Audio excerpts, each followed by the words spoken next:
This weekend has been the second Birmingham Zine Festival that I've run here, and we've had lots of stallholders from all over the country, around 30 stallholders selling their zines, and we've had lots of workshops including kind of kids and grown-ups making zines together, people sewing and eating together, so it's all been very kind of interactive and playful and creative. So it's been a really busy but really stimulating and exciting weekend for the city actually, as well as me and everyone involved and all of the artists.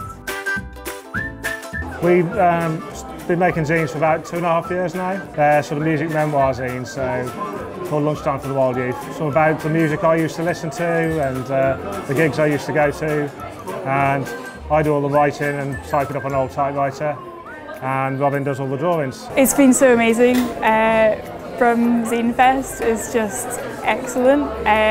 It's such a nice atmosphere. It's so lovely to come down here. It feels very welcoming. It feels very comfortable to be here. It's filled with amazing makers and doers, and the people behind Birmingham Zine Festival are just impeccable.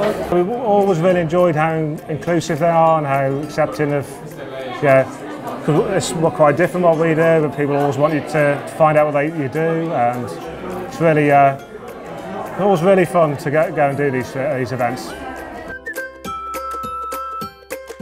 Last year we were Arts Council funded, so that was amazing, and I was very passionate about resourcing all of the people involved really well in the team, and paying for stallholders travel if they needed it, if that was going to be a barrier to entry, to make sure that it was really inclusive and accessible. That's a really important part of the festival. I'm really passionate about a different way of being resourced really well, and coming from a place of abundance. Because we have creativity in abundance and energy in abundance, we don't necessarily have money in abundance. And this year that went a little bit differently. We weren't successful in receiving funding, and so we mobilised quite quickly and organised a crowdfunding campaign to raise the working costs of the festival and resource everyone. So that's been very different this year. That's been a whole new kind of sphere of learning and an adventure, definitely. It also led to so many new people kind of coming into the conversation. We all felt really supported, which was like I'm just in awe actually. I'm really in awe of how many different ways different people supported us.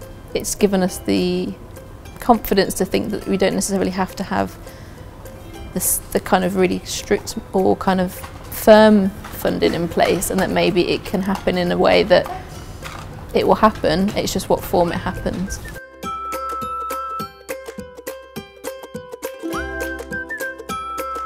First time we'd ever done nothing like that. I was asked to do it and I just said yes before I even thought about it really. And I'm not sort of one for sort of speaking too much in public generally. So, and I was a bit nervous the last couple of days, but it went really well, and everybody was really enthusiastic, and adults, children were all really into making the zines and really keen and produced some brilliant work. And it overran by 50 minutes, so.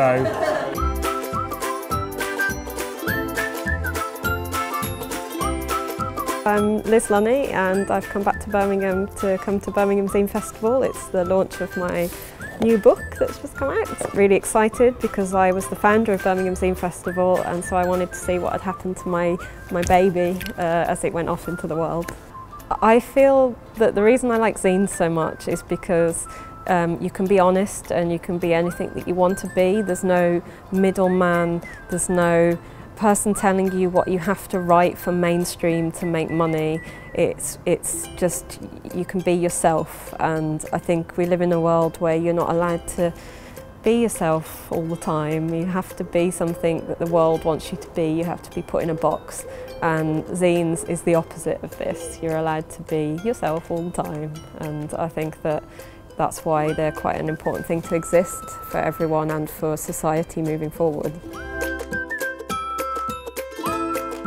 Next year, I feel like building on the back of this year, I'm just really excited to potentially kind of disseminate things out a little more. It's really good to bring people together into one place, but lots of people have been kind of inspired in some way by the makers they've met and the work that they've seen. I think how DIY it is and how anyone can make one basically, and they can work in so many different contexts and achieve so many different things and span so many different themes and ideas.